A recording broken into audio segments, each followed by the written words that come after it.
tax ñu tuddee ko yàpp la fii yaa ngi gis loo soxla ci t-shirt ñu printal la pour million de t-shirt sax ñu printal la machine muy defar écart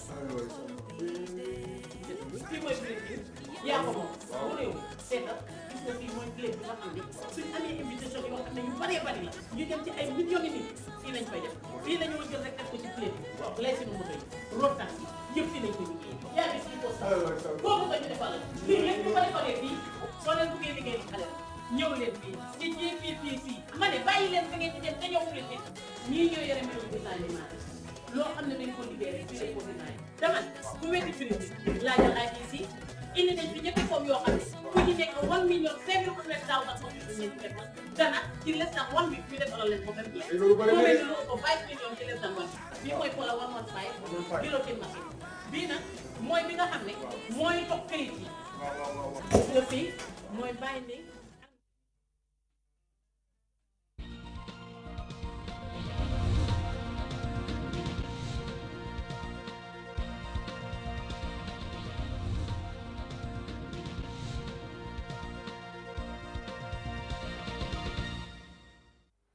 Good evening and welcome to GRTS News at 10. In the headlines tonight, President Jammeh calls on the youths of Funi to return the area back to its past glories as the first leg of the Dialogue with the People tour enters its final phase. The ruling Alliance for Patriotic Reorientation and Construction party appoints Ajarotunde Jatta, National Women's Mobilizer. State prosecutors filed 4 criminal counts of treason and sedition against former Information Minister Dr. Amadou Jane and 4 others. Guinean President Alpha Condé narrowly escapes a pre-dawn attack on his residence by unknown assailants. And Israeli security agents intercept a Gaza-bound French flotilla, arresting all its 16 crew members. These stories and much more coming ahead in the news. I am Aisha Tudab.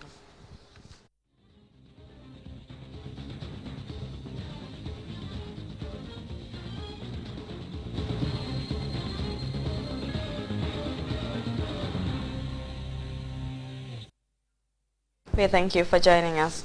President Jammeh has announced new development projects, notably potable drinking water for several villages in Kiang West Lower River region. This comes as the first leg of the Dialogue with the People's tour enters its final phase with meetings in Nyoro, Jataba and Kalaji. Keba Diba reports Professor Jammeh also appealed to the youth of Funi to return home and engage in productive enterprise. The fourth leg of the Dialogue with the People tour has now entered the final stage, with meetings held in Nyoro Jataba in the Lower River region and Kalaji in the West Coast region on Monday.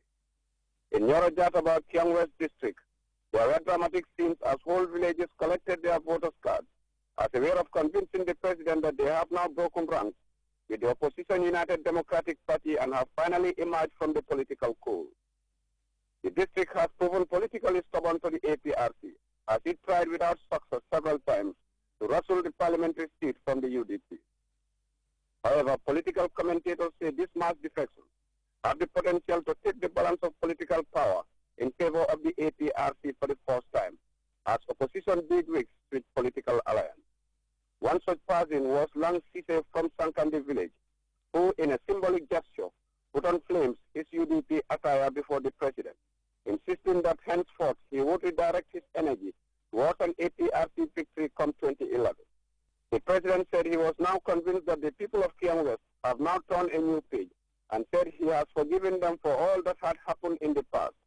President Jammeh used the opportunity to announce new development projects for several villages in Kiang West, including potable clean water.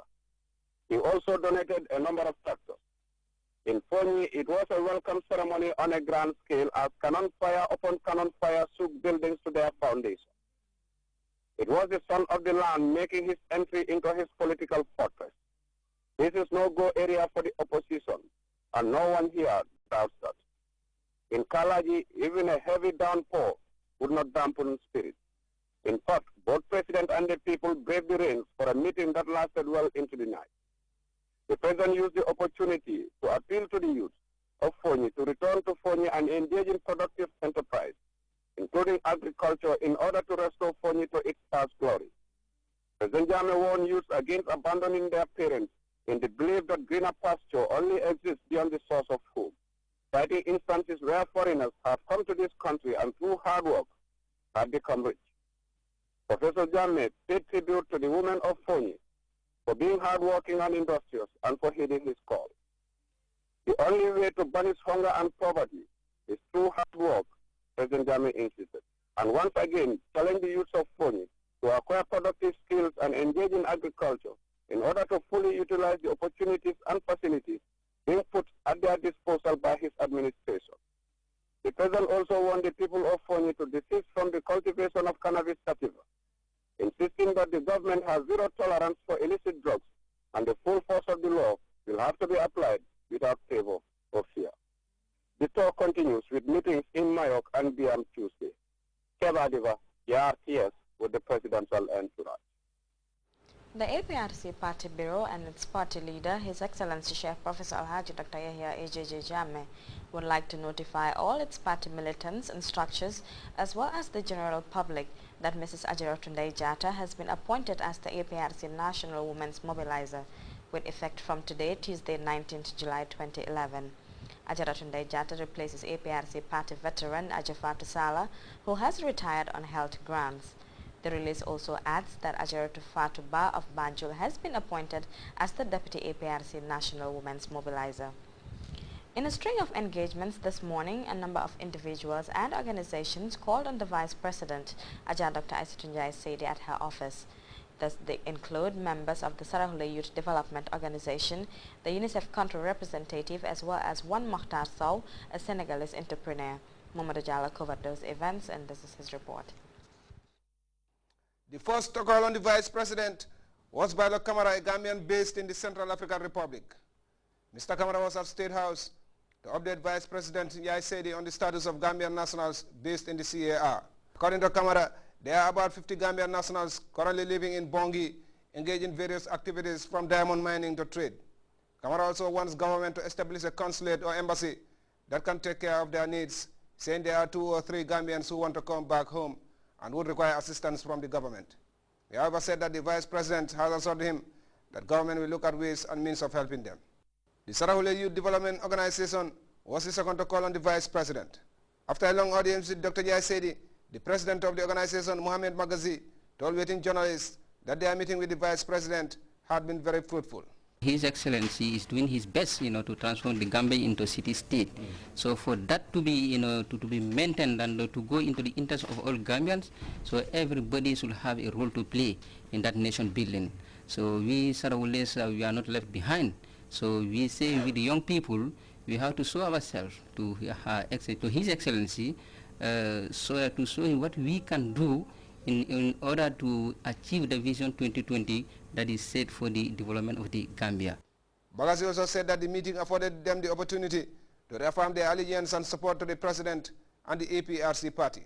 As the elections loom, Magazi said his organization will spare no effort to unite all the Sarahule youth under one umbrella to embrace the President's development agenda. The UNICEF country representative, Madam Aissatou Jawara Flambert, was also at State House to meet Vice President Jai Saidi.